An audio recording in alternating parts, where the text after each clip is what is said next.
पाक फौज ने भारत पर कहर ढा दिया, दुश्मन का गरूर, खाक कई एयर बेसिस, एयर डिफेंस और ब्रिगेड हेडक्वार्टर तबाह। सिक्योरिटी जराये के मुताबिक पाकिस्तान ने भारतीय जारहियत के जवाब में मौसर और भरपूर जवाबी कार्रवाई का आगाज करते हुए ऑपरेशन का आगाज कर दिया। पाकिस्तान ने ब्यास के इलाके में ब्रह्मोस स्टोरेज साइट और भारतीय एयरबेस उधमपुर और पठानकोट एयरबेस और आदमपुर एयरबेस के अलावा भारतीय ब्रिगेड हेडक्वार्टर के जी टॉप को भी तबाह कर दिया। सिक्योरिटी जराये के मुताबिक इस वक्त पाक अफवाज की जवाबी कार्रवाई जारी है और भारत में मुतअद्दिद अहदाफ को कामयाबी से निशाना बनाया जा रहा है। पाकिस्तान ने ब्यास में ब्रह्मोस की स्टोरेज, जहां से पाकिस्तान पर मिसाइल दागे गए थे, को तबाह कर दिया।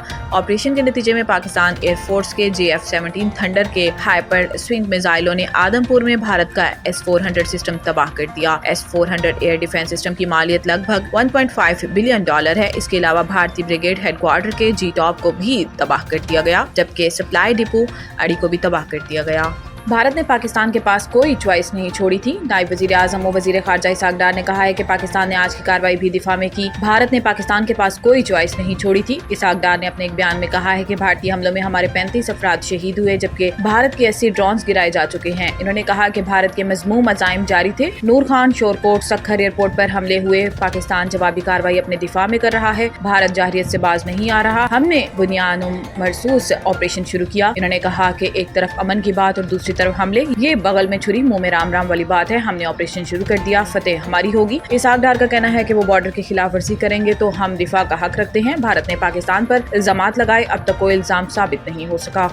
भारतीय जारहियत के खिलाफ पाक बहरिया ने लड़ाका जहाज पानियों में उतार दिए। दुश्मन के मजमूम इरादे भांपते हुए पाकिस्तान नेवी ने अपने लड़ाका जहाज पानियों में उतार कर इन्हें मखसूस मकामात पर पहुंचा दिया। पाक बहरिया का कहना है कि वो किसी भी मिस एडवेंचर का मुकाबला करने के लिए तैयार हैं। पाकिस्तान नेवी का कहना है कि भारतीय एयरक्राफ्ट कैरियर और जहाजों की मुसलसल मॉनिटरिंग की जा रही है। जारहियत पर उतरी भारतीय बहरिया की जानिब से जहाजों की तैनाती काबिले फाहम है, मगर भारत की मौजूदा सलाहियत के लिहाज से देखा जाए तो इसका कोई काबिले जिक्र असर नहीं पड़ेगा। इसके बरक्स भारतीय बहरिया के असासे पाकिस्तान के लिए एक पुरकशिश हदफ साबित होंगे। बरतानवी अखबार की जानिब से भारतीय बेड़े की पेशकदमी पर रद्द अमल में पाक बहरिया के तर्जुमान ने कहा कि ये उस नाकाम भारतीय प्रोपेगेंडे का तसलसल है जिसमें गुज़िश्ता शब मुज़िका खेज़ दावा किया गया था कि कराची की बंदरगाह पर हमला कर दिया गया है। विफाकी दारुल हुकूमत इस्लामाबाद, पेशावर, सवात, मर्दान, शहरा, सवाबी और गिरदनवाह में ज़लज़ले के झटके महसूस किए गए। ज़लज़ला पैमा मरकज़ के मुताबिक ज़लज़ले की शिद्दत 5.3 रिकॉर्ड की गई, जबकि इसकी गहराई 230 किलोमीटर थी। ज़लज़ले का मरकज़ कोहे हिंदुकुश अफगानिस्तान का इलाका था। याद रहे कि गुज़िश्ता रात बलूचिस्तान के दारुल हुकूमत क्वेटा और इसके गिरदनवाह में भी ज़लज़ले के झटके महसूस किए गए थे। ज़लज़ला पैमा मरकज़ के मुताबिक रेक्टर स्केल पर ज़लज़ले की शिद्दत 4.5 रिकॉर्ड की गई थी, जबकि ज़लज़ले की ज़ेरे ज़मीन गहराई 20 किलोमीटर थी। ज़लज़ले का मरकज़ क्वेटा से 160 किलोमीटर जनूब मगरिब में था। ज़लज़ले के खौफ से लोग कलमा तैयबा का विर्द करते हुए घरों से बाहर निकल आए, ताहम ज़लज़ले के बाइस किसी जानी या माली नुकसान की इत्तलात मौसूल नहीं हुई।